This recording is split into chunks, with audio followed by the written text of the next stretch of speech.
Journal Entries from Mars by KB Hurst.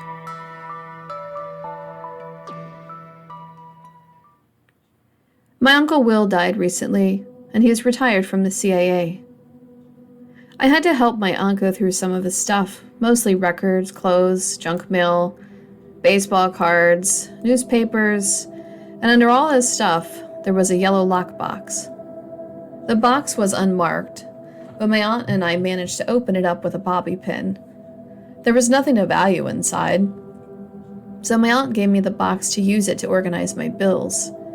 A few days later, I got out the box to throw away the contents, so I could put in some files I needed to store away. However, I found a folder at the bottom of the box I hadn't noticed before with the name Edward W., and around it was a green-yellow rubber band. This was dated from back in early September of this year before my uncle died. There was a notebook inside it, and a name was written inside of the notebook, Edward W. I was getting ready to call my aunt, but before I could, the journal flopped open, and I couldn't help but read the contents out of curiosity. There was no other information on this guy. I still don't even know why my uncle had this box, especially since it seemed like it was classified. And maybe I shouldn't be writing this down, you know? I feel like I had someone to tell, but I just felt like I needed to say something about it. Because I felt like he would want someone to know his story, especially after I read it for myself. It goes as follows. Day 1, status. Lowlands Base Camp, 11:48 UTC. On Mars, time is longer than it is on Earth, making the days longer and the nights lonelier. I thought I'd start a journal of my stay here since it was my first. I know it sounds far-fetched, but I can assure you my name is Edward, and I'm sitting here writing this now as I look up at the night sky here on Mars. I work for the government in a secret space program, but it's safer, I guess, if I say NASA. I won't get into too much about all that, but I'm here fixing a satellite that keeps malfunctioning for reasons we cannot seem to identify. I'm here with 4 others, all that are experts in different fields. I can assure you I'm telling the truth, and you can find proof of it if you just look up our little so-called April Fool's joke we posted a few months ago. It was one of those Google Mars photos of a base on Mars. Go ahead, look it up if you don't believe me. Only you will now notice if you put in the coordinates, there's a very different photo that awaits you, one that's shaded out and covered up. Bridget, my co-pilot, and I are the only 2 still here at the Northern Hemisphere, known as the Lowlands Base Camp. There's a second camp not more than 5 hours away with a bigger satellite than ours. The 3 of us, well, the 3 others are traveling in a solar jeep. I guess that's the best way to describe it, to get the word out to the International Space Station that we need some additional supplies for our stay. We discovered that the plant life that we are growing for food isn't growing as fast as possible. Even with the machines we use to mimic Earth's atmosphere in our containment areas, something keeps killing off the plant life. Whatever it is, it's leaving the plants to turn into black dust or mushy black goo. Now we're only left with some frozen carrots, spinach, and beef jerky. We were only supposed to be here a month, and due to some nasty dust storms and some additional technical problems, we're still here some 3 months later. I'm just hoping that by tomorrow we'll hear back from the others. Day 2, status. Lowlands Base Camp, 3:34 UTC. The others arrive with disappointing news. We all leave tomorrow to travel toward the Southern Hemisphere, where there will be a drop-off from the International Space Station. Should have some food to last us another week. I fear this will be a difficult journey. We're all trying not to become too worried about our fate. Bridget and I have been getting along on a lighter note, and I find her conversation stimulating. She's gorgeous and the last person you would look at and picture being a botanist from where I come from. She's that perfect blend of beauty and brains. Oh well, that's all I have to write for now.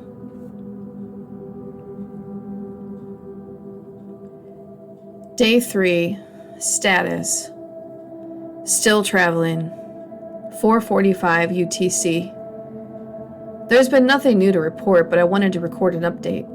I'm pretty sure I'd be bored to death by the time we get to our destination. The long journey is taking us longer because of the dust and the windstorms. Hoping to be at our goal by nightfall.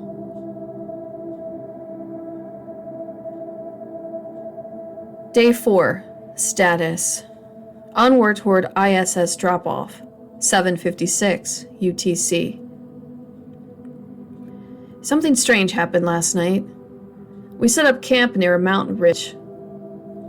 We put together a small tent that acted as an atmospheric barrier between us and our environment. While we settled inside it, about to fall asleep, Dan drew our attention to a low light flash across the sky. I first thought it was a shooting star crashing in the distance. It appeared to be in the direction we are headed, and I hope there will be no issues tracking down the drop-off point. I wish I have food to eat and hope we can get off this godforsaken planet. I thought Earth was terrible with all the suffering, crime, and famine.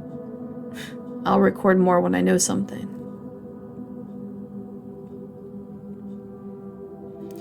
Day 9. Status. Still here. I had to skip the last few days because there was some trouble. When we arrived at the drop-off, the surrounding area had to be set on fire. But what I cannot say. We salvaged some of the food and other supplies, but most burned up from the surrounding fires. I can't know for sure, but I think a meteor or maybe a satellite crashed. We were too far the night before to get a good look. After we get some rest, we'll hike up on foot, up that mountain ridge with additional supplies being dropped by the space station just at those coordinates. Fingers crossed.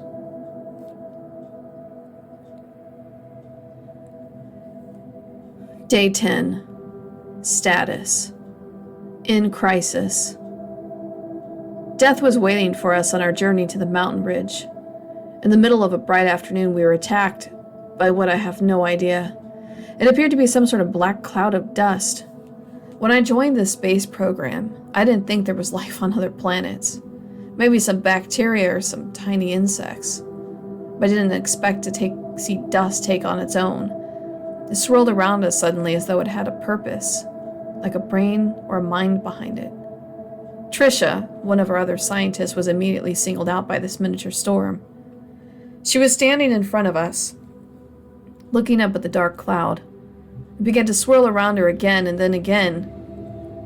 She dropped to the ground with a thud, and then we rushed to where she lay on the ground.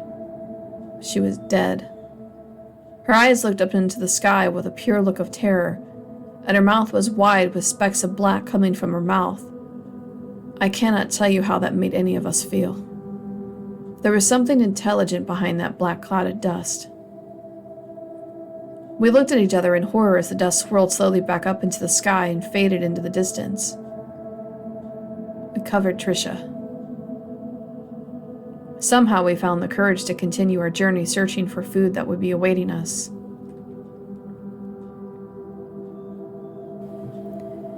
Day 11. Status. Alive. We managed to find the mountain ridge and continued onward up it, searching for the food that was dropped for us. While we were hiking up the range, Bridget fell into a hole and broke her leg.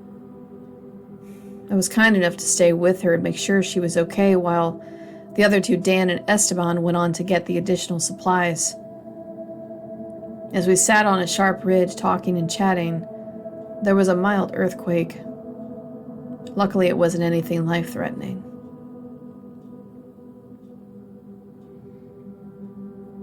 Day 15. Status. Waiting. Bridget and I are alone in the vastness of this planet. Our equipment is malfunctioning and our spacesuits only have maybe days or hours left to service us. I'm hoping the others come back soon. Bridget has been a good sport through it all, however, and I'm grateful to have her here with me. I've started to have feelings for her, you know? Although my opinions may not matter if we don't get back to the lowland base camp where we at least have some power. We still need to wait for the others before we journey back because food is getting low, and we'll need that at least for energy. Day 22. Status. Anger. I'm starting to get angry at the fact we're still here. I hate this goddamn planet, and I cannot figure out why our governments want to settle here. There is nothing but blackness and despair in the future. Bridget's been feeling ill, and to be honest, I'm worried about her. Not to mention that now there is a constant sound like thunder in the distance. It sounds like someone keeps opening something and slamming it shut. If I weren't so angry, I might be scared.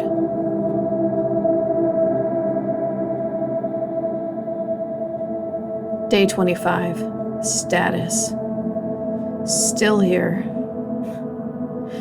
We had to find shelter because of another dust storm. We didn't want to take any chances, so we could settle in a cave that was somehow buried out into the mountain at a very steep angle.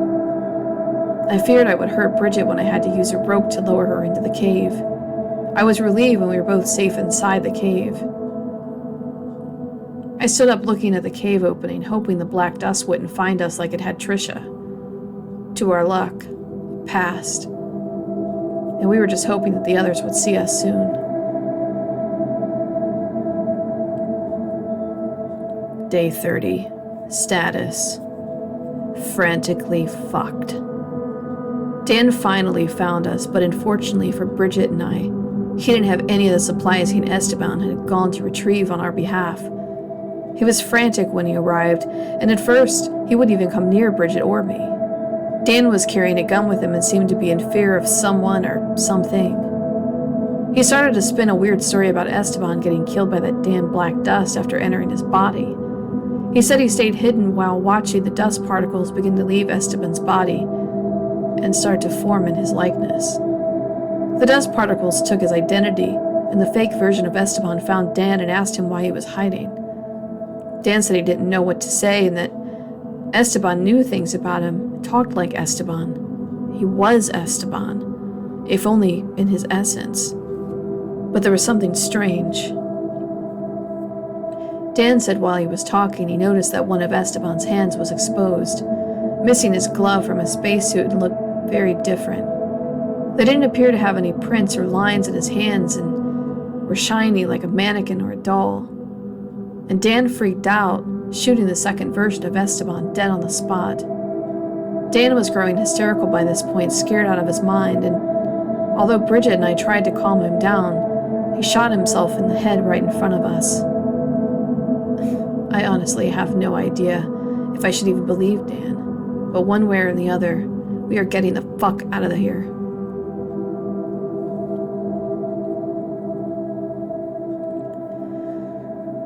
Day 35 status. I don't know. We decided to leave our shelter and head out on foot, and with Bridget's broken leg, it slowed us down considerably. About an hour later, we found an abandoned vehicle with the side door open and key still in the ignition. If that's what you want to call it. It looked like the military and had writing in Chinese on it. We got in, and sure enough, it started right up. Where it came from, I have no idea, but it was a welcome stroke of luck. We were excited to find that we found shelter and a way to get Bridget to safety. There were even some supplies in the vehicle, and some packaged jerky of some kind. We got as far as maybe a mile down the road beforehand. Honestly don't know how, and there was an explosion. Our vehicle ended up sliding into a deep cavern of some kind. When I awoke, I found this journal. I have it at least to help me keep track of what's going on. There's enough light to show me what surrounds me. I managed to signal for help before the explosion, so there's hope yet. I only wish I could have saved Bridget.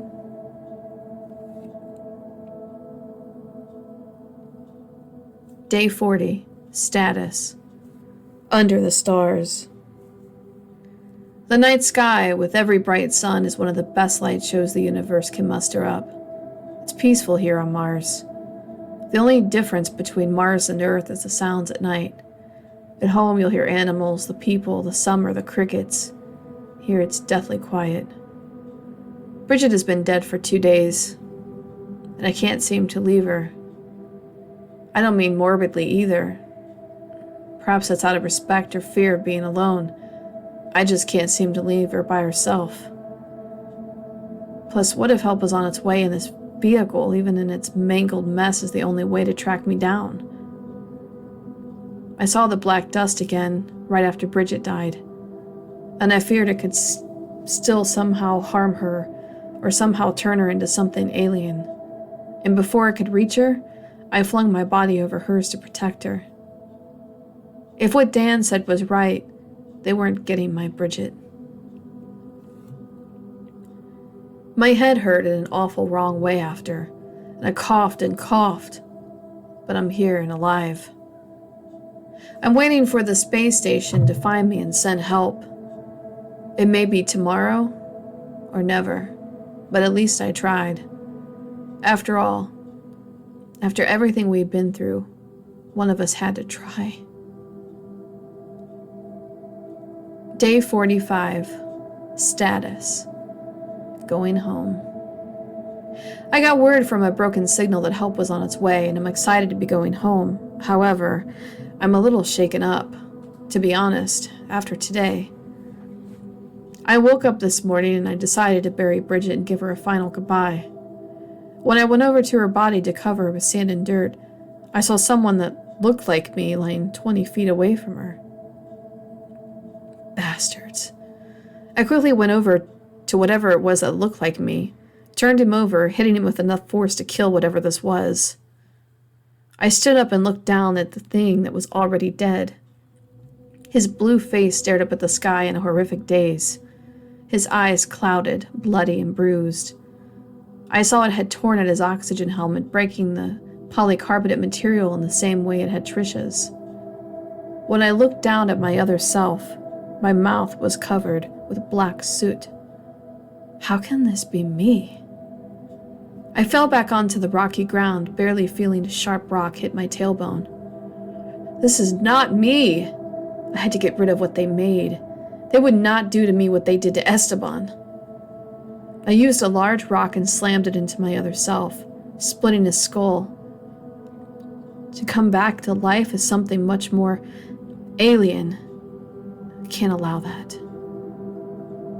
I saw a red and blue light in the sky in the distance, and I recognized the American flag on the side of a small octagon-shaped vehicle that landed awkwardly in a pile of rocks. They had come for me, and I was going to go home. The ship's pilot turned around to face me and inquired if I was okay. I sat back in the chair and closed my eyes, preparing for takeoff. I replied yes, that it had been a rough 3 months. It was such a relief that I should be going home. I quickly put my adventure behind me, and I didn't want to ever see that damn planet again. I felt like crying. I was so relieved. And when I wiped my eyes, I noticed it was black liquid. Confused, I wiped my face again, and more black tears of black liquid smeared onto my spacesuit sleeve. It was safe to take off my suit inside the ship, and I undid the glove attached to the arm of my suit and looked down at my hands. They were exactly the way Dan had described Esteban's. There were no fingerprints. What the hell? Why were my hands shiny like plastic and like rubber to the touch? Frantically, I grabbed a knife from my pocket and cut into my skin. There was more of the black goo. How could this be? I'm here alive, and I'm not even dead. I'm still me. How can this be?